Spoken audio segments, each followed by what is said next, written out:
আসসালামু আলাইকুম রহমতুল্লাহি ওয়া বারাকাতুহু। প্রিয় শিক্ষার্থীবৃন্দ, আমি হাসান মাহমুদ মুরাদ, সহকারী কৃষি শিক্ষক, শাপলা কিন্ডারগার্টেন অ্যান্ড হাই স্কুল। আশা করি তোমরা সকলে ভালো আছো। তো বর্তমানে এই পরিস্থিতিতে তোমরা সকলে বাসায় আছো, ভালো থাকো, সুস্থ থাকো, সেই কামনা আমরা করি। তো প্রিয় শিক্ষার্থীবৃন্দ, আজকে আমি তোমাদের জন্য ক্লাস সেভেনের জন্য একটা ক্লাস নিয়ে এসেছি, নতুন ক্লাস। সেটা হচ্ছে আর্টিকেল সম্পর্কে। The article. তো আর্টিকেল বাংলা হচ্ছে পদার্থিত নির্দেশক। আর্টিকেল এমন একটা ওয়ার্ড, এমন কতগুলো ওয়ার্ড, যে কতগুলো ওয়ার্ড অন্য কতগুলো ওয়ার্ডের পূর্বে বসে বিশেষ অর্থ প্রকাশ করে। আর্টিকেল সাধারণত আমরা যেটা জানি যে এ এন এবং দিকে আর্টিকেল বলে। এ এন এবং দিকে আর্টিকেল বলে। তো আর্টিকেল প্রধানত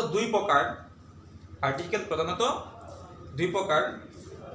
নাম্বার ওয়ান হচ্ছে ইনডিফিনিট আর্টিকেল, অনির্দিষ্ট জ্ঞাপক পদার্থিত নির্দেশক। নাম্বার টু হচ্ছে ডিফিনিট আর্টিকেল, নির্দিষ্ট জ্ঞাপক পদার্থিত নির্দেশক। আমি আবারও বলছি, এ এন দিকে আর্টিকেল বলে। আর্টিকেল সাধারণত দুই প্রকার। একটা হচ্ছে ইনডিফিনিট আর্টিকেল, অনির্দিষ্ট জ্ঞাপক পদার্থিত নির্দেশক। আর একটা হচ্ছে ডিফিনিট আর্টিকেল, নির্দিষ্ট নির্দিষ্ট জ্ঞাপক পদার্থিত নির্দেশক। তো ইনডিফিনিট আর্টিকেল কাকে বলে? ইনডিফিনিট আর্টিকেল কোন কোন কার পূর্বে বসে সেটা আমরা এখন জানবো। বিস্তারিত আমরা জানতে পারবো না, বিস্তারিত নিয়ম আমি পরবর্তী ক্লাসে তোমাদেরকে পড়াবো। তো ইনডিফিনিট আর্টিকেল কাকে বলে? এ এবং এন কে ইনডিফিনিট আর্টিকেল বলে। এ এবং এন কে ইনডিফিনিট আর্টিকেল বলে বা অনির্দিষ্ট জ্ঞাপক পদার্থিত নির্দেশক বলে। আবার এখানে দেখো বলেছি যে অর্থাৎ যে আর্টিকেল নাউন এর পূর্বে বসে অনির্দিষ্টভাবে কোনো ব্যক্তি বা বস্তুকে বোঝায় তখন তাকে ইনডিফিনিট আর্টিকেল বলে। যে আর্টিকেল নাউনের পূর্বে বসে কোনো ব্যক্তি বা বস্তুকে অনির্দিষ্টভাবে বোঝায় তখন তাকে ইনডিফিনিট আর্টিকেল বলে। যেমন এখানে লিখেছি দেখো, a dog, a man. A dog এটা একটা অনির্দিষ্ট বাচক, এ ম্যান এটা একটা অনির্দিষ্ট বাচক ব্যক্তির নাম। এ ডগ এটা অনির্দিষ্ট বাচক প্রাণীর নাম।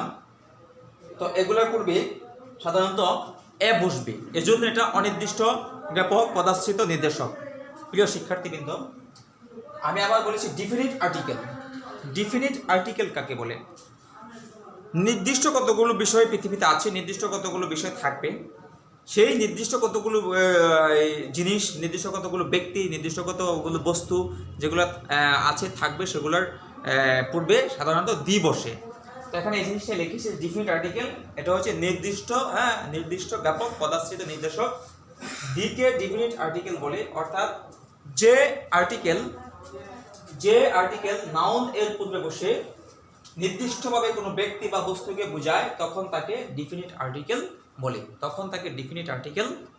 বলে।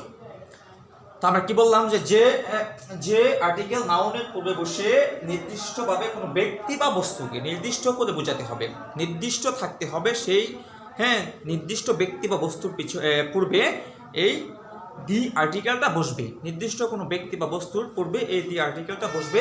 যেমন লিখেছি দা মন, চাঁদ নির্দিষ্ট, পৃথিবীতে চাঁদ একটাই হয়। দা সান সূর্য পৃথিবীতে একটা হয়। এগুলোর পূর্বে দি বসে, এই জন্য এটা ডিফিনিট আর্টিকেল। তো সুপ্রিয় শিক্ষার্থী, কিন্তু আমরা আর্টিকেলের যে প্রাথমিক ধারণা থেকে আমরা এতটুকুই জানতে পারি যে আর্টিকেল এ এন দিকে আর্টিকেল বলে। তো আর্টিকেল সাধারণত দুই প্রকার, definite article, indefinite article. Definite article. Indefinite হচ্ছে এ এন দি কে নির্দেশ করে, আর ডিফিনিট নির্দেশ করে দিকে। ডিফিনিট নির্দিষ্ট দিকে নির্দেশ করে, ইনডিফিনিট নির্দেশ করে এ এন কে। আমরা সংক্ষিপ্তভাবে যদি বলি যে ডিফিনিট, তো ইনডিফিনিট নির্দেশ করবে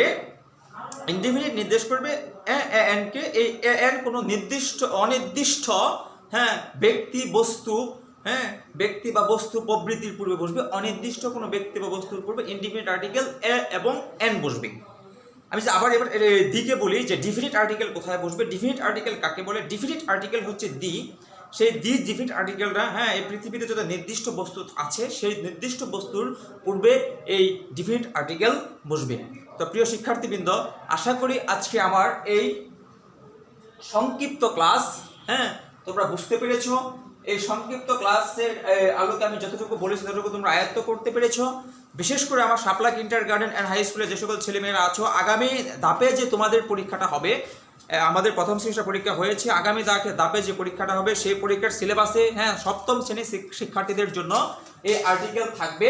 সপ্তম শ্রেণীর শিক্ষার্থীদের জন্য নাম্বার 1 1 নাম্বার যে তোমাদের কোয়েশ্চেনটা থাকবে, সেই কোয়েশ্চেন আর্টিকেলের একটা কোয়েশ্চেন থাকবে, সেখানে থাকবে 8টা অপশান থাকবে, 8টা অপশনে 4 নাম্বার থাকবে, সেটা তোমাদের পরীক্ষা এবার দিতে হবে। তো এই আর্টিকেল নিয়ে আলোচনা করতেছি আগামী ক্লাসে। হ্যাঁ, আমি আবার এই আর্টিকেলের এই অন্যান্য যে রুল আছে, এন দি কোথায় বসবে, দি কোথায় বসবে, সেগুলো নিয়ে আলোচনা করব। এই পর্যন্ত তোমরা বাসায় সবাই ভালো থাকবে, সুস্থ থাকবে, এই কামনা করে আমি আমার ক্লাস শেষ করছি। আসসালামু আলাইকুম রহমতুল্লাহ।